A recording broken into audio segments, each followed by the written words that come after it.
Bismillahirrahmanirrahim. Assalamu alaikum viewers and welcome to the Tommy Library channel.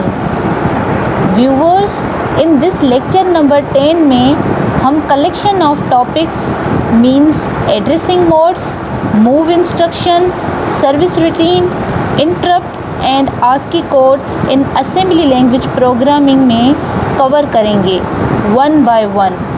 So video complete देखें because before we start program in assembly language ये topics cover होना must हैं, क्योंकि आगे जब different programme बनाएंगे तो हमें समझने में डिफ़िकल्टी नहीं होगी, right. So first one topic is addressing modes means ways और मॉडल्स टू एक्सेस डेटा.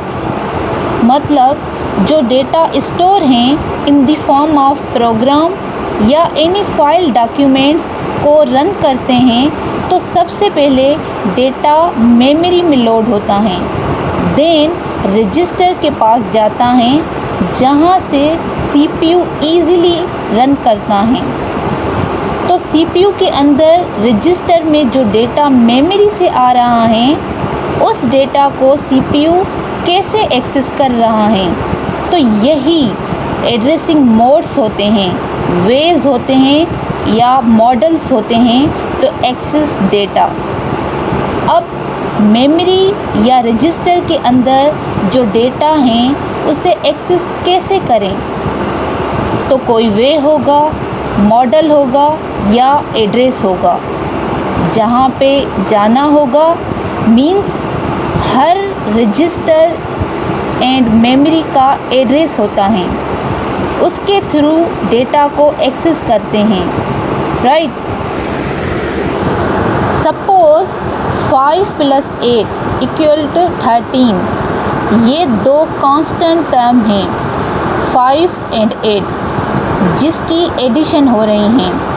अब 5 और 8 डायरेक्ट तो कहीं पे स्टोर नहीं हो सकते, तो इसे कहीं पे स्टोर करना होगा, तभी एडिशन पॉसिबल होगी, जहाँ से फिर सीपीयू 5 और 8 को एक्सेस करेगा.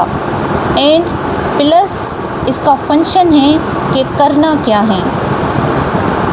5 और 8 आर ऑपरेंड्स जिसको टेक्निकली ऑपरेंड्स कहते हैं, और plus is the opcode means operational code जिसको टेक्निकली ऑपकोड कहते हैं कि करना क्या है, राइट. अब असेंबली लैंग्वेज के कॉन्टेक्स्ट में कैसे स्टोर करें एंड प्रोसेस करें, तो 5 और 8 को अलग अलग किसी रजिस्टर के अंदर स्टोर करना होगा. सपोज़ 5 को डेटा रजिस्टर के अंदर एंड 8 को अक्यूमुलेटर रजिस्टर के अंदर स्टोर करते हैं, मीन्स दोनों को डिफरेंट रजिस्टर के अंदर. अब एडिशन होगी तो असेंबली लैंग्वेज में इस तरह लिखते हैं, मीन्स इसका सेंटेक्स कुछ इस तरह है कि पहले ऑपकोड देन रजिस्टर फिर रजिस्टर. अगर ये दोनों वैल्यू रजिस्टर के अंदर स्टोर करना चाहते हैं हम, तो means opcode register number 1 comma register number 2. हम except data register and accumulator register कोई भी जनरल पर्पस रजिस्टर यूज़ कर सकते हैं, like accumulator, base, counter and data register. ये मैंने ऑलरेडी प्रीवियस लेक्चर्स में आपको एक्सप्लेन कर दिए हैं.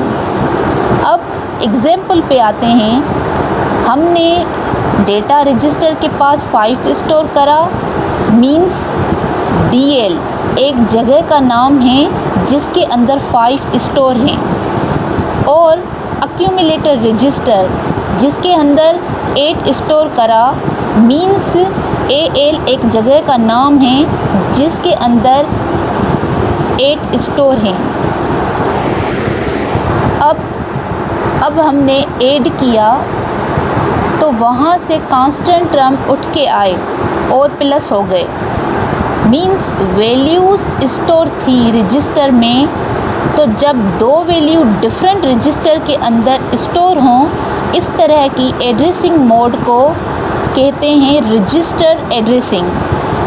मीन्स जब बोथ ऑपरेंड्स और रजिस्टर, सीपीयू ने दोनों डेटा को जो रजिस्टर में आ चुके थे उसे एक्सेस किया, तो इसे कहते हैं रजिस्टर एड्रेसिंग।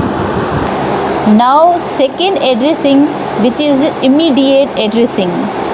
एग्जाम्पल 5 एक डेटा रजिस्टर के अंदर हमने पहले ही स्टोर किया और 8 डायरेक्ट दे दिया। हम असेंबली लैंग्वेज में डायरेक्ट वैल्यू दे सकते हैं बिकॉज सीपीयू को हम डायरेक्ट एक्सेस कर रहे हैं। सो 8 लिख के डीएल के अंदर भेज दिया।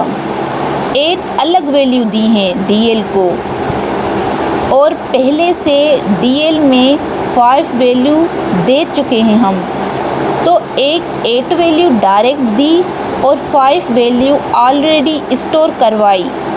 मीन्स तो 8 कांस्टेंट वैल्यू अलग से दिया और 5 के लिए रजिस्टर यूज़ किया। तो जब एक रजिस्टर यूज़ कर रहे हैं और एक कांस्टेंट वैल्यू यूज़ कर रहे हैं, तो इस तरह की एड्रेसिंग को कहते हैं इमीडिएट एड्रेसिंग। जब one operand is constant term कि एक वैल्यू इमीडिएट दे दी, मीन्स इसका कुछ सिंटेक्स इस तरह होगा कि पहले ऑपकोड देन रजिस्टर कामा फिर वैल्यू, या पहले वैल्यू फिर रजिस्टर भी दे सकते हैं। और ऑपकोड हमेशा पहले यूज़ होता है, right. Now third one addressing is memory addressing. Suppose अब अगर डायरेक्ट वैल्यू नहीं देना चाहते, अब 8 कांस्टेंट वैल्यू मेमोरी के अंदर स्टोर करना चाहते हैं, एक स्टैटिक मेमोरी के अंदर, उसे कहते हैं स्टैटिक डेटा। तो 5 डेटा रजिस्टर के अंदर स्टोर हैं और 8 मेमोरी के अंदर स्टोर करना चाहते हैं।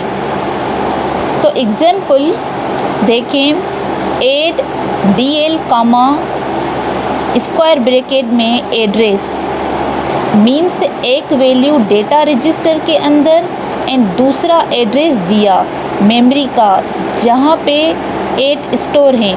तो जब स्टैटिक डेटा का एड्रेस यूज़ करें जो कि मेमोरी के अंदर लोड हैं, तो इसे कहते हैं memory addressing. Means access static data directly. और इसका सिंटेक्स कुछ इस तरह है कि पहले ऑपकोड देन रजिस्टर फिर स्क्वायर ब्रैकेट में एड्रेस मेमोरी का या रजिस्टर का। ओके,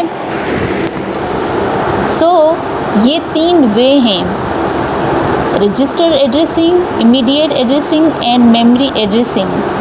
हर इंस्ट्रक्शन के अंदर इन 3 वेज का यूज़ करते हुए डेटा एक्सेस कर सकते हैं और सीपीयू इसी तरह एक्सेस करता है। असेंबली लैंग्वेज में इसी तरह कोड लिखा जाता है, इसी तरह इंस्ट्रक्शन देते हैं, तब भी एक्सेप्टेबल होती हैं और कोई वे नहीं है डेटा स्टोर करने का या एक्सेस करने का। बस यही 3 वेज, मॉडल्स और एड्रेसिंग मोड्स हैं टू एक्सेस डेटा।